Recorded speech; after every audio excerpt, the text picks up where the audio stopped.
Assalamualaikum warahmatullahi wabarakatuh. Selamat pagi teman-teman sekalian. Perkenalkan, nama saya Siti Nurhaliza dengan NIM 22051216010005. Pada kesempatan kali ini saya akan mempresentasikan materi yang berjudul dampak penggunaan media sosial terhadap pola belajar mahasiswa. Topik ini saya pilih karena media sosial sudah menjadi bagian dari kehidupan sehari-hari mahasiswa. Selain memberikan banyak manfaat, media sosial juga dapat mempengaruhi kebiasaan belajar jika tidak digunakan dengan bijak.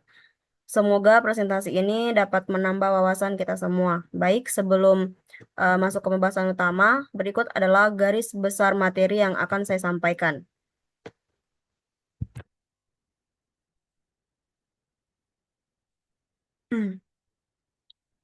Pada presentasi ini, saya akan membahas beberapa poin, yaitu yang pertama, latar belakang, yang kedua, rumusan masalah, yang ketiga, dampak positif, yang keempat, data pendukung, yang kelima, dampak negatif, yang keenam, analisis, yang ketujuh, kesimpulan, yang kedelapan, rekomendasi, dan yang terakhir atau yang kesembilan adalah penutup.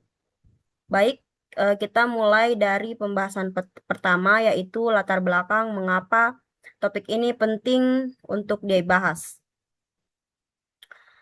Media sosial saat ini telah menjadi bagian dari aktivitas belajar mahasiswa. Tidak hanya digunakan sebagai sarana hiburan, tetapi juga dimanfaatkan untuk mencari materi kuliah, berdiskusi dengan teman, mengikuti kelas daring, hingga berkomunikasi dengan dosen.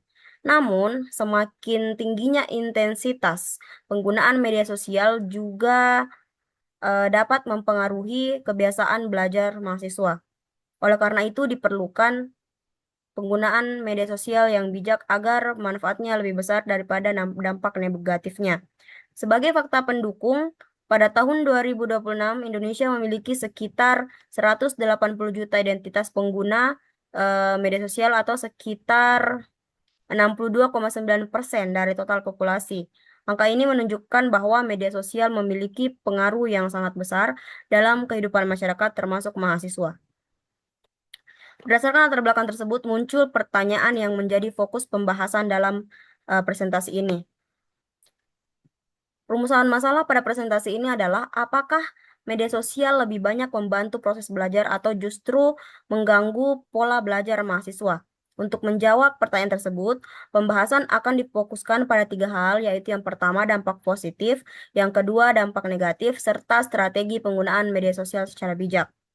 Pertama, mari kita lihat terlebih dahulu dampak positif penggunaan media sosial bagi mahasiswa.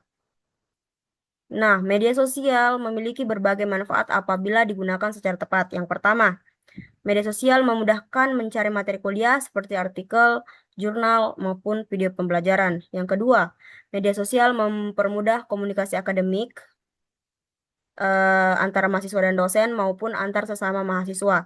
Yang ketiga, media sosial mendukung diskusi dan kolaborasi dalam mengerjakan tugas kelompok. Selain itu, media sosial juga membantu mahasiswa memperoleh informasi terbaru dengan lebih cepat sehingga dapat menambah wawasan. Agar pembahasan ini didukung oleh data, selanjutnya saya akan menunjukkan hasil penelitian yang berkaitan dengan penggunaan media sosial oleh mahasiswa.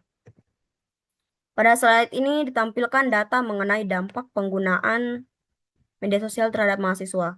Berdasarkan grafik tersebut, frekuensi penggunaan media sosial memperoleh nilai rata-rata tertinggi, dan hal ini menunjukkan bahwa mahasiswa sangat sering menggunakan media sosial dalam kehidupan sehari-hari. Selain itu, durasi penggunaan media sosial juga berkaitan dengan beberapa dampak seperti kebosanan, menurunnya aktivitas, menurunnya produktivitas, munculnya kecenderungan adiksi dan sulit berkonsentrasi.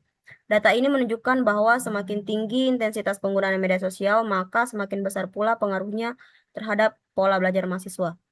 Selain memberikan manfaat, penggunaan media sosial juga memiliki beberapa dampak negatif yang perlu kita perhatikan. Berikut penjelasannya. Di samping manfaatnya, media sosial juga memiliki beberapa dampak negatif. Yang pertama adalah menurunkan konsentrasi belajar dan oh sorry menurunkan konsentrasi belajar karena mahasiswa sering tergoda membuka media sosial saat mengerjakan tugas. Yang kedua, penggunaan media sosial secara berlebihan dapat mengganggu kualitas tidur, terutama jika digunakan hingga larut malam. Selain itu, media sosial dapat menurunkan produktivitas akademik, memicu adiksi, dan menimbulkan FOMO atau fear of missing out, yaitu rasa takut tertinggal informasi atau aktivitas orang lain. Karena itu, penggunaan media sosial perlu dikendalikan agar tidak mengganggu proses belajar. Setelah mengetahui dampak positif dan negatifnya, selanjutnya kita masuk pada bagian analisis. Berdasarkan data yang telah dipaparkan, terdapat beberapa hal yang dapat dianalisis. Yang pertama, frekuensi penggunaan media sosial memiliki nilai rata-rata tertinggi yaitu 3,87, yang menunjukkan bahwa media sosial sudah menjadi bagian dari aktivitas sehari-hari mahasiswa. Yang kedua, semakin lama durasi penggunaan media sosial, semakin besar kemungkinan mahasiswa kehilangan fokus saat belajar. Yang ketiga, konten video pendek cenderung membuat pengguna terus membuka media sosial sehingga meningkatkan resiko kecanduan. Oleh karena itu, pengelolaan waktu menjadi faktor penting agar media sosial tetap memberikan manfaat bagi proses pembelajaran. Berdasarkan hasil analisis tersebut, maka dapat ditarik beberapa kesimpulan. Dari pembahasan yang telah disampaikan, dapat disimpulkan bahwa media sosial memiliki dua sisi. Di satu sisi, media sosial memberikan manfaat berupa kemudahan memperoleh informasi, mendukung kolaborasi akademik, dan memperluas sumber belajar. Namun, di sisi lain, media sosial juga dapat menurunkan konsentrasi, memicu prokrastinasi, atau kebiasaan menunda pekerjaan, serta meningkatkan resiko adiksi. Dengan demikian, media sosial dapat menjadi pendukung pembelajaran apabila digunakan secara bijak dan seimbang. Berdasarkan kesimpulan tersebut, berikut beberapa rekomendasi yang diterapkan. Eh, yang pertama, batasi durasi penggunaan media sosial. Yang kedua, aktifkan fitur Do Not Disturb saat belajar agar tidak terganggu oleh notifikasi. Yang ketiga, gunakan media sosial untuk tujuan akademik seperti mencari referensi atau mengikuti akun edukasi. Yang keempat, tingkatkan literasi digital agar mampu memilah informasi yang benar. Yang terakhir, seimbangkan penggunaan media sosial dengan kegiatan belajar dan aktivitas sehari-hari.